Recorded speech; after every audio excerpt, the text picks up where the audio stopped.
How does a political operative end up voting against the party she was trying to save? Published on 30 July 2026, the review follows a former Democratic operative who spent years trying to push the party toward working-class economics. Instead, Evan Barker watched the establishment and progressive wings quietly agree to prioritize cultural identity over material policy. The piece pauses on a difficult dynamic in modern politics. It asks what happens when a movement's internal atmosphere becomes so alienating that its own organizers walk away, even if the opposition offers no real economic solutions. Written by Jeff Schellenberger in Compact, narrated for Arva. Nothing Left. Confessions of a Democratic Operative by Evan Barker. Threshold, 288 pages, $29. In the summer of 2004, as the Democratic Party hurtled toward its second defeat at the hands of George W. Bush, the Kansas City-born historian and writer Thomas Frank published What's the Matter with Kansas? Frank's basic thesis, that Republicans had used culture war wedge issues to get working-class voters to back an economic agenda unfavorable to their interests, seemed to be vindicated by Bush's victory. It was widely reported, after all, that Karl Rove's strategy of using state-level referenda on gay marriage to drive turnout for Bush had been a decisive factor in the outcome. Frank's book became a sensation and spent months on the Times bestseller list. Frank's real target was the Democratic Party. Today, What's the Matter with Kansas often seems to be misremembered as a coastal liberal lament about the benighted heartland. But Frank's real target was the Democratic Party, which he argued had sold out its one-time base in favor of the donor class and ceased to even try to channel the concerns of average voters across much of the country. As Frank summarized his position in a 2006 column, Democratic leaders must learn to talk about class issues again. Frank's follow-up book, Listen, Liberal, put this critique of the Democrats front and center, contending that the party had become the party of the professional class, to its detriment. One reviewer proposed its title should have been What's the Matter with Massachusetts? Listen, Liberal was released in the spring of another election year that would prove disastrous for Democrats, 2016. In the intervening years, Barack Obama's two commanding victories might have seemed to invalidate Frank's gloomy earlier prognosis that the party would see its relevance slowly ebbing. But he argued that Obama had squandered the populist moment that followed the 2008 crash, and that Democrats would pay the price. During that election cycle, Frank backed Bernie Sanders and was among the few left-of-center pundits who didn't doubt Trump could actually win. 10 years after Listen, Liberal, another native of the Kansas City area has published a similarly themed indictment of the Democratic Party.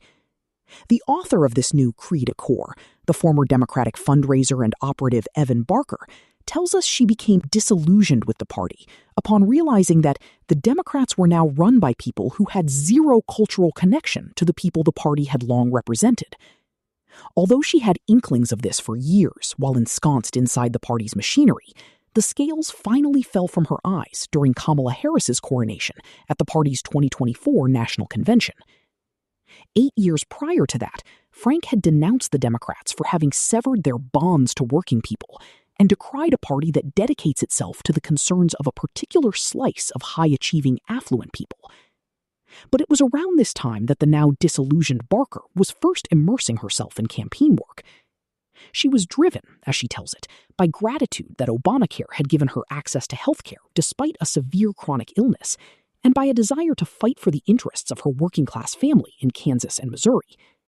Although she launched her career as part of the Clinton campaign, Barker soon became a dogged opponent of the centrist establishment, employed in the network of insurgent electoral projects that grew out of Bernie Sanders' 2016 challenge to Clinton.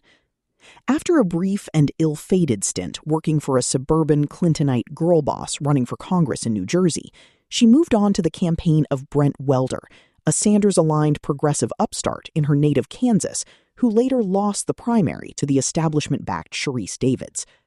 In this race, the establishment strategically deployed David's identity as a Native American lesbian as a cudgel against the white male Welder, and succeeded. Clinton ran a similar playbook against Sanders. In Barker's telling, Alexandria Ocasio-Cortez, who had just won her primary upset against Joe Crowley, was initially hesitant to appear at a rally for Welter, saying she didn't want to be seen as someone who isn't supporting another woman of color. But in the end, AOC put the Bernie bros first. That might have seemed encouraging, but shouldn't have been. Not only did Welter lose, the progressive wing of the Democrats proved just as fixated on identity as the establishment.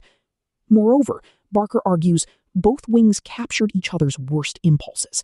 The party's left flank leaned into ever more radical rhetoric on race and gender and got the party's mainstream to go along with it, while downplaying policies like Medicare for all.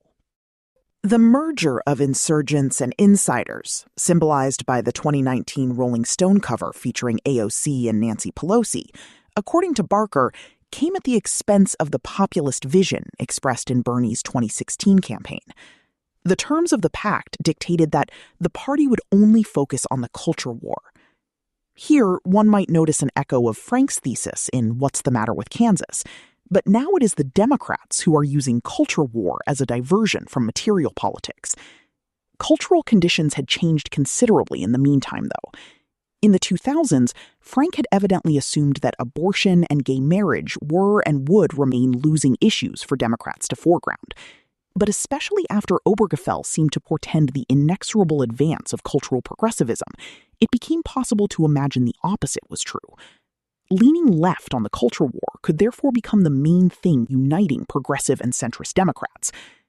Nearly a decade on, the political valence of culture war issues seems in flux again, even as what exactly those issues are has also shifted. Barker concludes her book, in part, by calling for moderation on this front from both parties. But what that means can be difficult to parse. After facilitating the apparent pro-life triumph of the Dobbs decision, Donald Trump has often been concerned to present himself as a moderate on abortion, but he has no such compunctions when it comes to transgender issues. Moderation in 2026 means something different than it did in 2016, in part because the cultural ground has shifted, as it will continue to do. The problem with the moderate position is that it is often little more than a lagging indicator of such changes. What is most valuable about Nothing Left is that Barker was on the inside of the effort to push the Democrats in a left populist direction, roughly along the lines Frank argued for. She rubbed shoulders with Sanders, as well as AOC, compared notes with the founders of Justice Democrats, and was employed by the fundraising outfit Left Rising, which assisted the rise of figures like Summer Lee and Cori Bush. By her account, this tendency only succeeded by betraying its original impetus. Its efforts, Barker concludes, only deepened the party's disconnect with working-class voters. This tendency only succeeded by betraying its original impetus. Barker traded in her career as a behind-the-scenes operative for that of a public-facing pundit with a viral TikTok video posted after the Harris coronation, in which she denounced the party's disastrous trajectory. Later that year, as she recounted in an essay for the Free Press, she voted for Donald Trump, an act she presented there and continues to present in the book as more of a protest vote than a full-bore endorsement of the MAGA project. My vote for Trump, she writes in Nothing Left, made me a conscientious objector in the wars of our politics. Even if she voted for Trump in uncompetitive California, it seems questionable to present a vote for one candidate as equivalent to the rejection of both. Elsewhere, Barker says that at the time of Trump's 2024 victory, she had hoped for a true realignment by which the GOP would become the true party of the working class. She expresses disappointment that Trump has instead cut social safety net programs, defunded health care, and started new wars. Nonetheless, these actions seem to be less viscerally objectionable to Barker than the cultural ambience she was exposed to in Democratic circles. What evidently soured her on her former party was its insiders' repugnant cocktail of viciousness, cynicism, and identitarian self-righteousness. The reaction is entirely understandable, but it also ratifies an insight Barker would like, in theory, to reject, that the animal spirits of culture war enjoy more potency than alternative sources of political identity and commitment. Barker's own recent career path offers further proof of this unpleasant truth. Although she underlines her continued independence from the Republican Party, she is now de facto ensconced in the conservative media ecosystem.